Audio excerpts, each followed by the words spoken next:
Oh, there we go. Oh, Oops. It'll take, I just lost everything. there you go. Can you see my Oh. presentation? Yes. Yes. Yes. Okay. Very good. Thank you very much.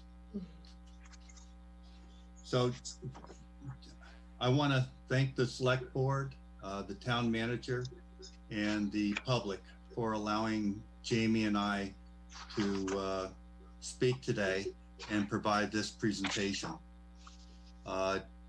It'll be basically, as we go back and forth, I'll be advancing the slides for Jamie when she gets to talk, and we'll go from there.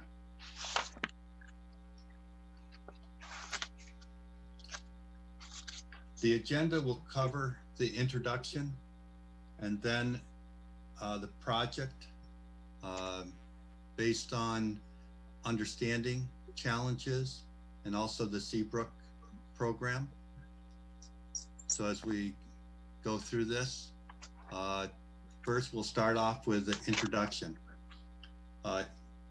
Back in 2016, the town of Seabrook did a pre-application for $60,000 for doing an asset management program through the New Hampshire DES. In 2016, they met their priority list. In the March of 2017, the town of Seabrook passed a warrant article to move forward. We filled out the application and then started the project in June of 2017. Here we are, May 2020, and we're completing this project with this presentation.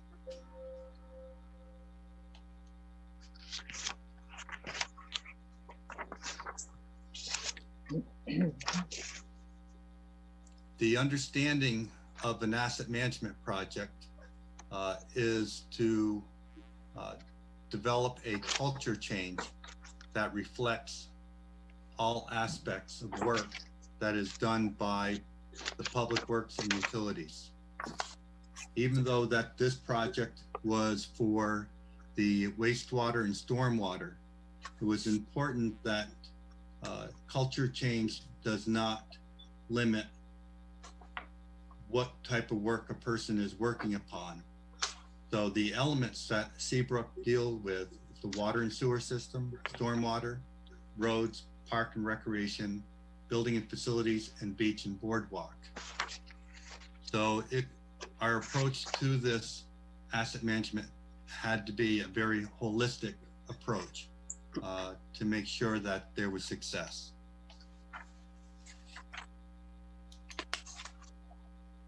Some of the challenges that we had in doing an asset management program is the GIS. Everything that we work on in the stormwater and the wastewater collection system is all GIS mapped. Attributes are added, which is information to each structure, pipe, and object out in the field. And that's one of the challenges. As you get new development, all this GIS has to be updated as things change and more data added. It's also a comprehensive preventive maintenance program. The town of Seabrook utilizes People GIS for their management, operation management of their assets. But it was critical during this program to make sure that we develop the data that's collected in this process so that it's usable and able to make better decisions. With the data collected through this process, it's also important that we're able to make better comprehensive financial forecasting to make sure that all departments are communicating together so that any investments made in the future are optimized and best for the community. It's also part of the asset management to make sure that we're responding and tracking emergency responses an example with the COVID-19, as that process has added additional cost to the community, and it's important to be able to track and know what additional expenses occur. And the last thing is customer service. To be as transparent as possible, we want to make sure that the asset management provides that to the customers, and also that we are able to respond correctly for customer service. And that's part of the asset management program as we go through. Some of the challenges that Seabrook has in implementing an asset management program, and is that there's additional demands on the services. The age of the infrastructure and equipment is getting older. There's an increase in accountability. There's an increase of unfunded, underfunded mandates. And then there's requirements for sustainability and residual, and then there's additional regulatory requirements. What I don't have on this slide is what is going down. And that's typically resources, funding, and staffing. So these are some of the challenges that Seabrook has in implementing, and why the asset management program is so important. Here is really an asset management wheel. The reason why it's in a circle is because it's a continuous process. Every time you go around the asset management wheel, data becomes better and you're able to evaluate. In Seabrook, we started off with the inventory and the GIS, which you had a base at the time, and we were able to build from that. Jamie will go in on how that's updated and kept up. Condition assessment. What we needed to do was really a kind of a top-down condition assessment, but in your People GIS, there's a much more detailed condition assessment that's developed, and we did it mostly by age. The maintenance program, we wanted to make sure that the data going into the maintenance program was linked to the asset, and that it was very asset centric. And then life cycle cost. As we're building up the round, it becomes more and more sophisticated. And the data of what an asset cost is, we start collecting that data in the program. Level of service, we'll cover that in our presentation, but that was a document that was developed by your staff. And criticality and optimization and funding, I'll go into those in more detail, but it's important that you realize that People GIS is constantly updating their software and providing additional services and modules so that you're able to go into capture this information. At this point, I'm going to turn it over to Jamie to talk about the inventory aspect. So what you're seeing here on this slide is our GPS device. We've used this quite a bit to locate assets that we haven't previously located. As you see here, this is actually a water gate valve, but we located it by, it was in a rock wall. So this is one of the benefits of, really making sure that we have a location on all the assets, and we can start tracking any maintenance done, or anything that's ever gone wrong with it. But we do have before we didn't have a great location on where this particular valve was, and now we do, thanks to this program. We could probably move next slide. Here just shows a little bit of what our entire system looks like over our map. This is stormwater, water, and sewer. You can see where all the lines cross. They're not 100% accurate in what you see here, only because the maps change. And, this is a current view from 2017, so there are some changes, but the guys can go out and they have an idea of what, what we have and what's near, and they can change this on the fly. If you want to hit next, we can show them so basically when we collect any information, it goes to, we can add any of these. I was prepared for a different slide. Sorry. Okay. You want me to go to the next one? Yeah, we'll go to the next one. Okay. Next one, we use a quick asset. This is the tool that the guys use on the field. It's come a long way since the beginning. We talked way back in some of the first meetings about lighting up a map, and they're doing this well. And this is the tool that's really done well to light up that map. We can, as soon as they open it, you see there's pictures there of the catch basin in particular. They can generate a work order if it's needed, where it is in relation to the street, and if it's been cleaned. Usually the little purple around the outside of the yellow means that it needs to be maintained. And if you want to move to the next, this way, if they click on inspections, they can actually review the entire asset history, anything that's been done, work orders, any information, and if they need to add anything new, they can do that or update anything on there.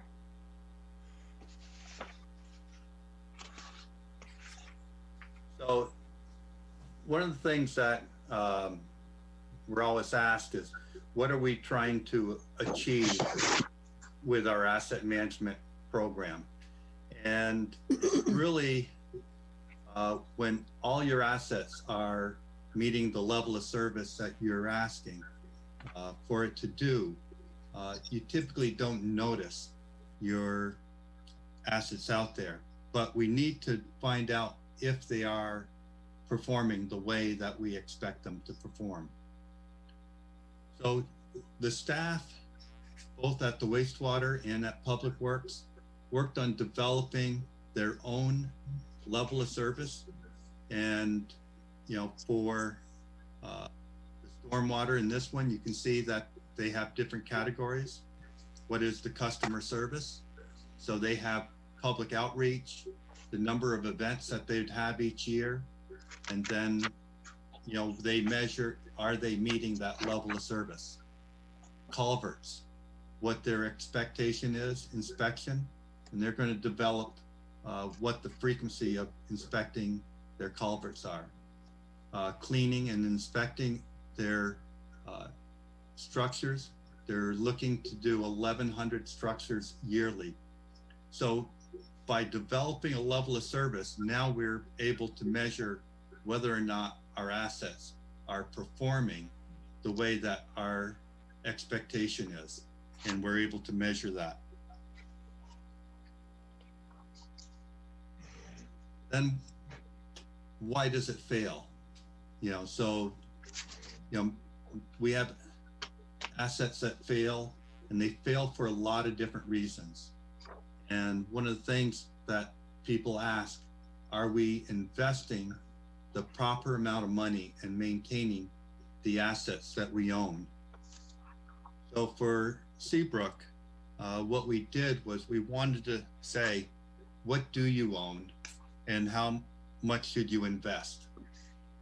So we went through, and for the wastewater collection system, because we did the inventory, we were also able to find out what its present value of your wastewater collection system is.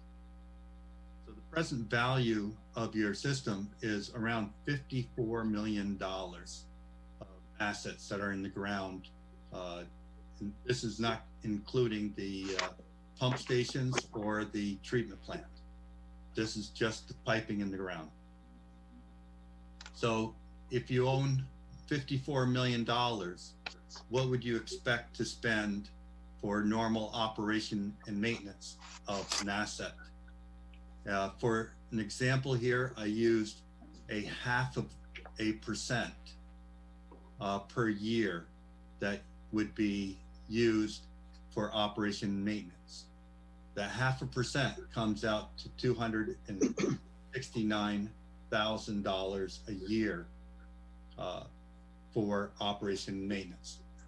This is just an example. And the other thing to look at is what is the replacement cost and how much money do I need to put away each year if I was going to replace this system.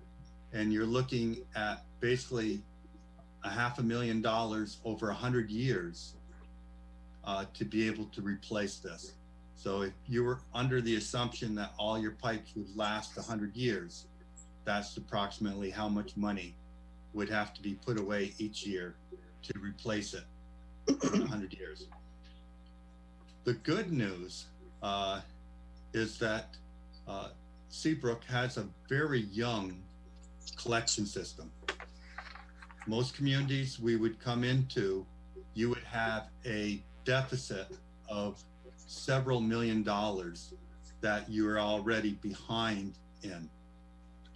Because of the age of the system, you're not looking at any major capital investments until 2084 on your collection system.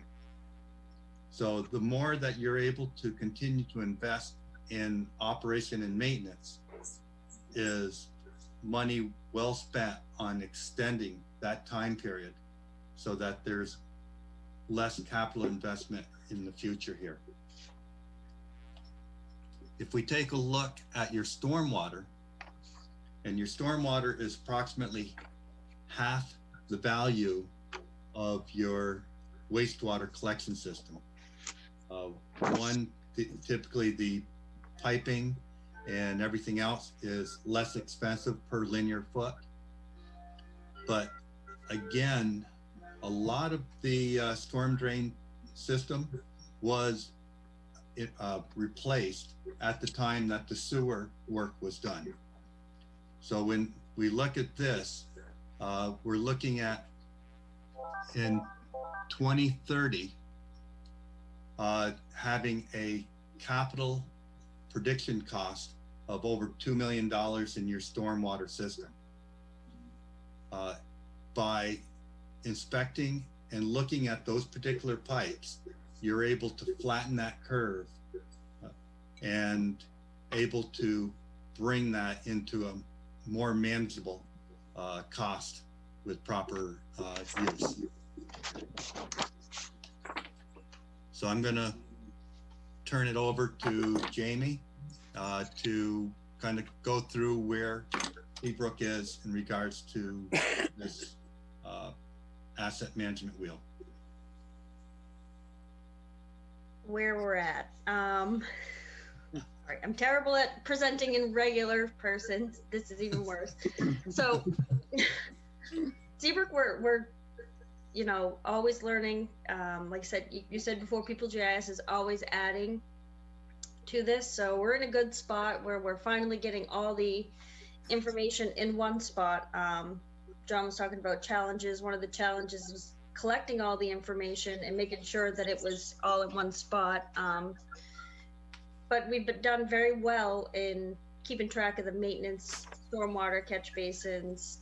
We've compiled at least 3 years of data for pump stations and our maintenance on our collections, our wastewater collection system, which I know you mentioned. It's helped us a great deal with the CMOM report, which is something that's required of us every year. So we've used that for the last 3 or 4 years, and it's saved the town a bunch. You're really seeing a benefit through that.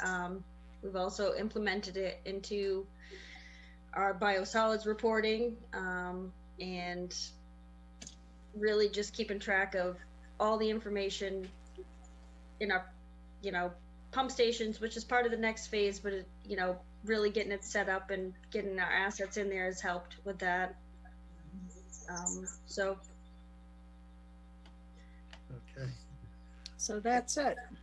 So what we'll do is we'll open it up for any questions. I have few, Madam Chair. Yes. I missed that question to Chief also. It happened very quickly. I had a couple of questions for chief, police chief also, but When we're done with asset management, we can go back to the police chief if you'd like. yeah, I can ask Mr. Manzi also, maybe he can answer. Should I ask the question, Madam Chair? Sure, go ahead. So, Mr. John, can you explain to our taxpayer that do you work for Town of Seabrook or you work for this company, Hoyle and Turner? I work for Hoyle Tanner on this project, yes. Okay, so what I'm trying to understand, when the Seabrook decided to go after this this grant in 2016, the grant money was $60,000, right? That's correct. And we and the DES decided that Seabrook is a right candidate for this project, and here we are. So tell us that this $60,000 is going to do what? This is what we're going to pay for this company, your company, to bring this program, or what is the $60,000 is going to do for our taxpayers? That's a good question. One is the $60,000 program through DES, and the DES will explain a little bit more, is a principal forgiveness. So that $60,000 will be forgiven by the New Hampshire DES through the completion of this project.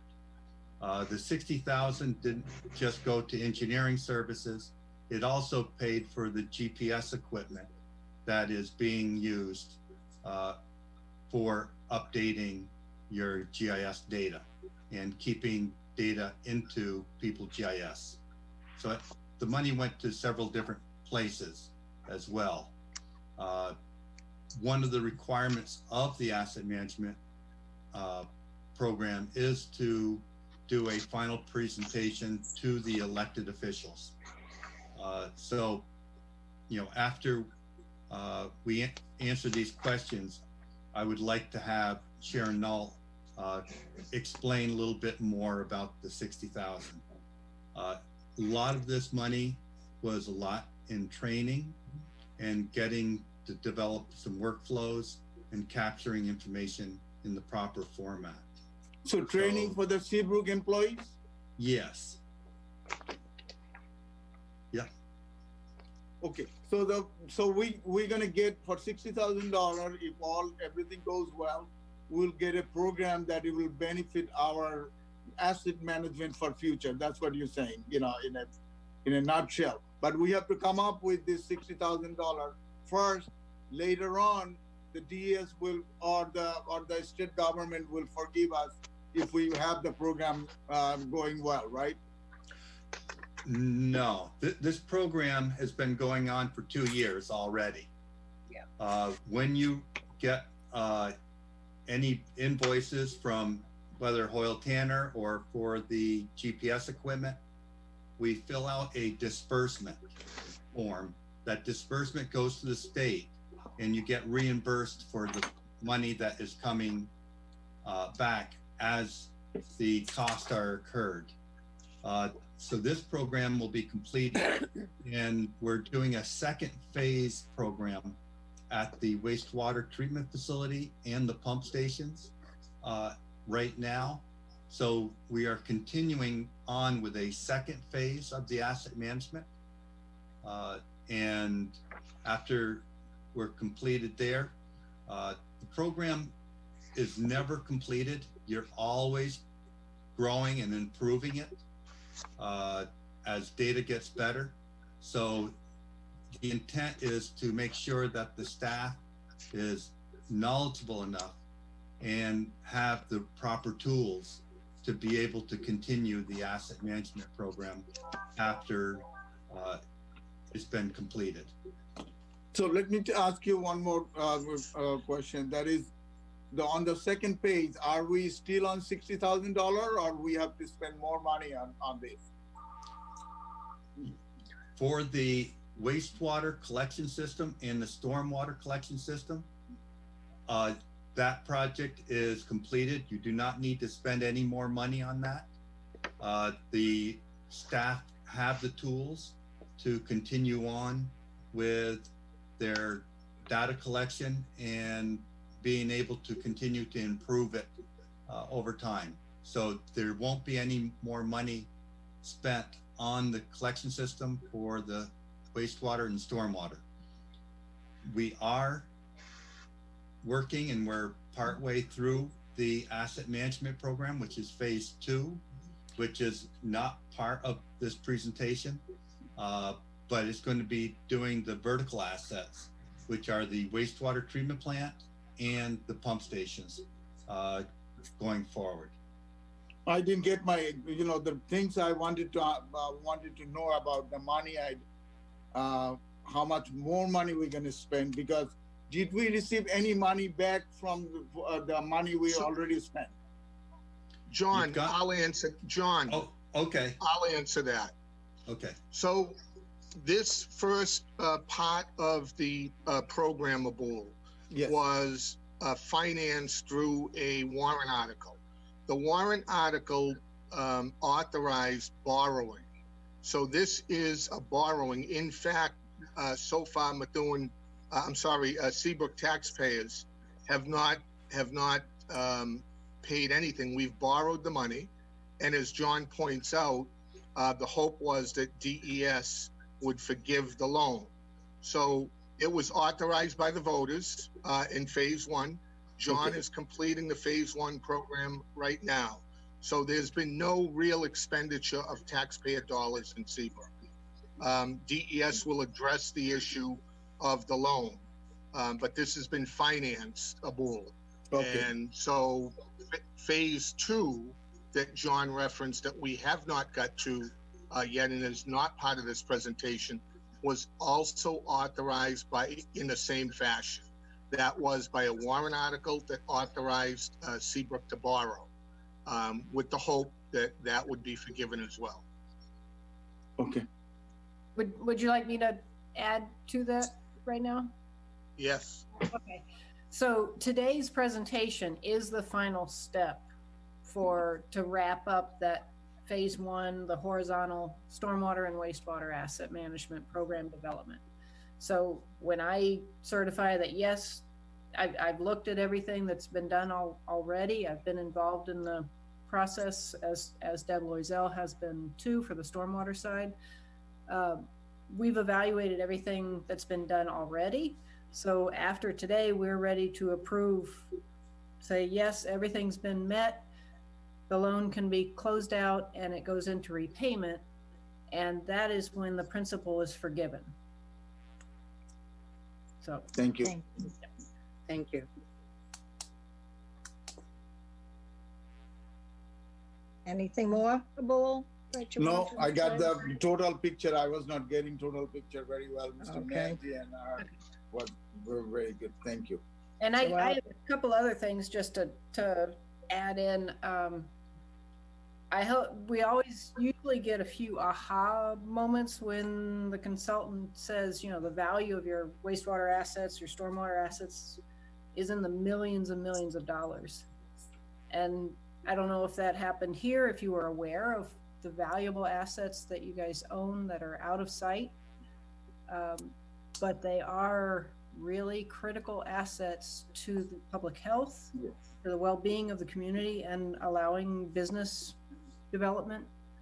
So really this asset management program is a huge effort, huge boon or benefit to the community to help better manage those assets. That's why my board and the town manager and everybody else knows that I call the wastewater treatment facility is our crown jewel.